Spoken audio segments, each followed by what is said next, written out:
Today, I am ranking Pokemon Scarlet and Violet.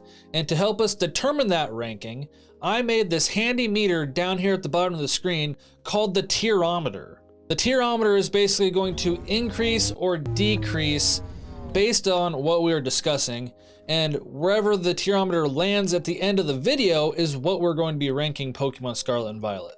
The way we are going to start this is we are going to set a base rank that we would expect a brand new Pokemon game to be if we were to buy it without knowing anything about it. And with Pokemon's reputation, I don't think it would be a stretch to give this a high B or low A rank. So we're going to set Pokemon Scarlet and Violet at the A tier for right now, and we'll see where it ends up at the end of the video.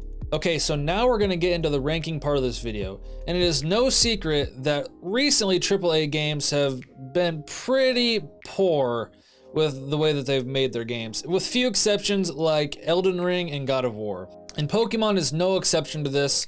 They launched their game with a ton of issues, with horrible frame rate, the rendering issues, Pokemon spawning inside of walls, players glitching out. They had, players falling through and glitching through the world. That stuff is pretty unacceptable when it comes to a game, in my opinion.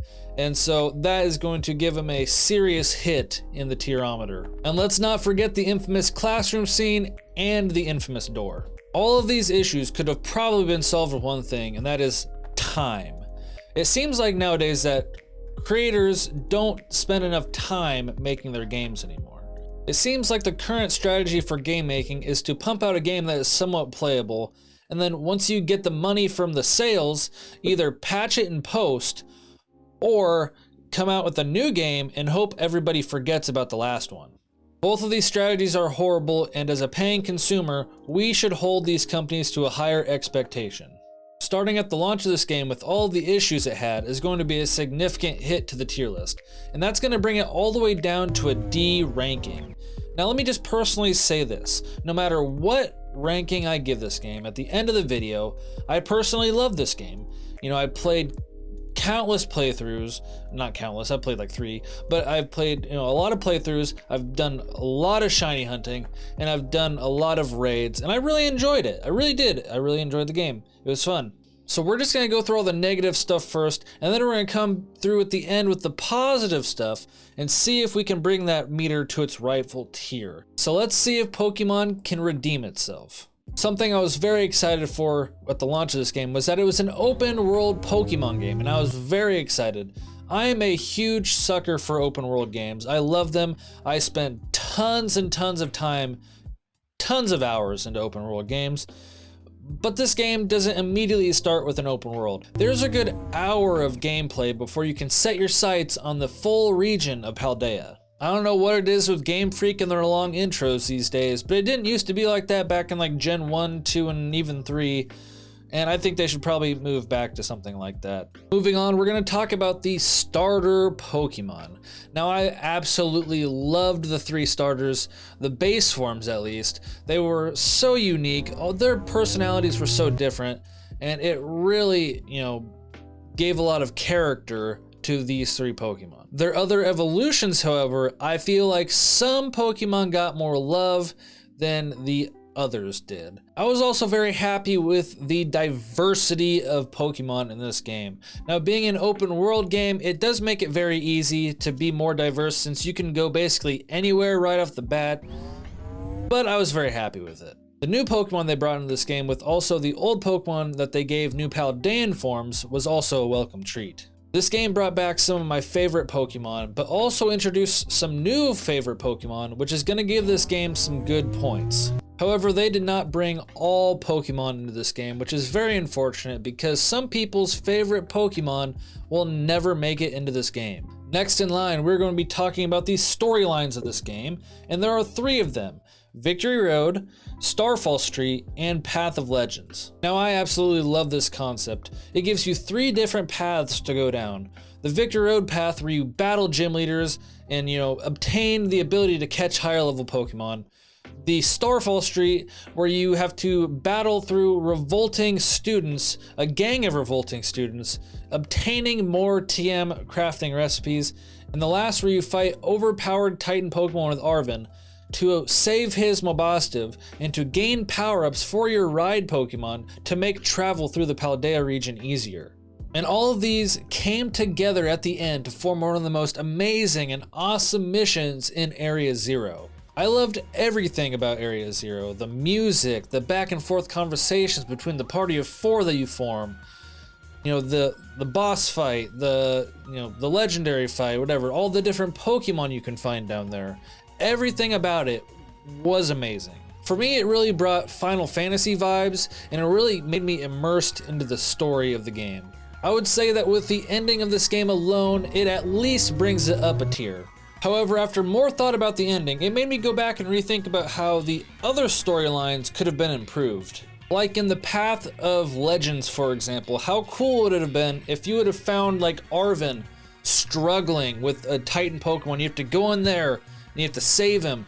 Or like you meet him outside of like a cave and you have to traverse through the cave doing like double battles and, you know, the banter back and forth just like they did in Area Zero, and you finally get to the Titan Pokemon at the end. Like stuff like that would have been way better story than just going to find the Titan Pokemon and then Arven comes in later. Or with the Team Star stuff, like what if Penny gets captured by Team Star and you have to like go in and save her?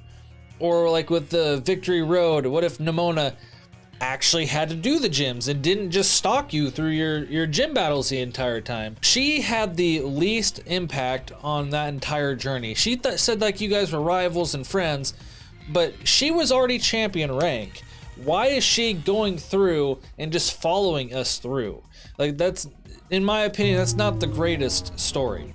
Towards the end game, when you were in the group of 4, they were all talking about how you guys went on these amazing journeys together and you were doing this and that, when in actuality, it was really just you going on your adventure and they were just along for the ride. Next, I want to talk about something that I really enjoyed in this game, and that is shiny hunting.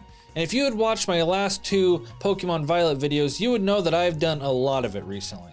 And in this game, they made shiny hunting very easy.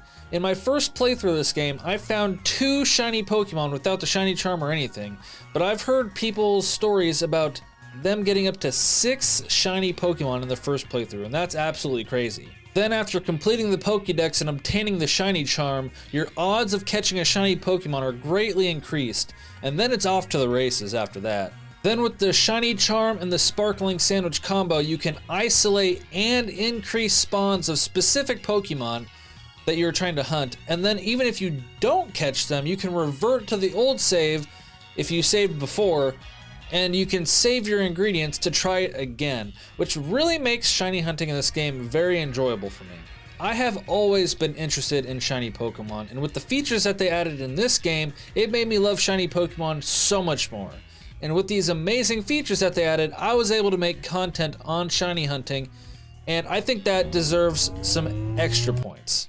Now we're gonna get into the real reason why I made this video. I thought it was too late to make a video about this game, but with the missing things that they had in co-op that I really wanted them to add, I just had to make this video. The addition to the Union Circles and all the co-op things that they did add to this game, I think that deserves an increase in 1 tier in it of itself. Being able to explore the Paldean region with a friend in real time in the same game, that is just leagues above what you had to do back in the old days when you and your friend had to sit on a couch with your little Nintendo DS, your Game Boy Advance, and you'd be playing the same game side by side. However, there are a few things that I would personally like for them to have added to this game, and that specifically has to do with battling. Now, if you watch my Twitch streams or are a part of my Discord server, you would notice that I am trying to organize a battle tournament. Now, as the host of this tournament, I wanted to be able to spectate each and every match on stream so that I could showcase my friends and their teams. However, even if you join up in a Union Circle, you can't spectate any matches in this Pokemon game. Now, I don't see why this couldn't be a feature in this game. I mean, Smash Bros has a similar feature, and I feel like it would be a good thing to add because it's something that could bring the community together. You could get a small group of friends and host your own little small tournament and be able to spectate each other's matches. And I feel like that would be something worth adding. Besides all that, the online feature is really fun. They brought back Wonder Trading, which is fun. The battling and the trading is just like it usually is. And they even have a online competitive battle arena, which is cool. So all in all, I think the online feature definitely deserves some points. I would say my total experience with Pokemon Scarlet and Violet would be a good one. Countless times exploring through the regions of Paldea did it make me feel like a kid again. And it is the only Pokemon game in years that I have been excited to play through multiple playthroughs. With all that said and done, let's wrap up the final rating of Pokemon Scarlet and Violet. However, just like Albus Dumbledore in the end of every Harry Potter movies, we have some extra points to give out. For Arven having one of the most saddest but coolest storylines in all of Pokemon, and for solidifying my love for the goodest of boys, Mabostiv, 50 points. For some of my new favorite Pokemon, King Gambit, Baxcalibur, Ceruledge, and the best Pokemon of the entire game, Tinkaton, I will award this game 50 points. And lastly, for having my favorite Pokemon of all time, Dragonite, and allowing me to find a shiny one, I award 10 points. Now, if we add up all the points, we will get the final ranking of Pokemon Scarlet and Violet, which is a B tier game. Thank you guys so much for watching. If you want to see more videos like this, comment down below and comment what game I should rate next. And if you want to watch another video from me where I trade away all my shiny Pokemon on stream, you can watch this video right here. But that's all I got. Thank you guys so much for watching, and I will see you guys in the next one.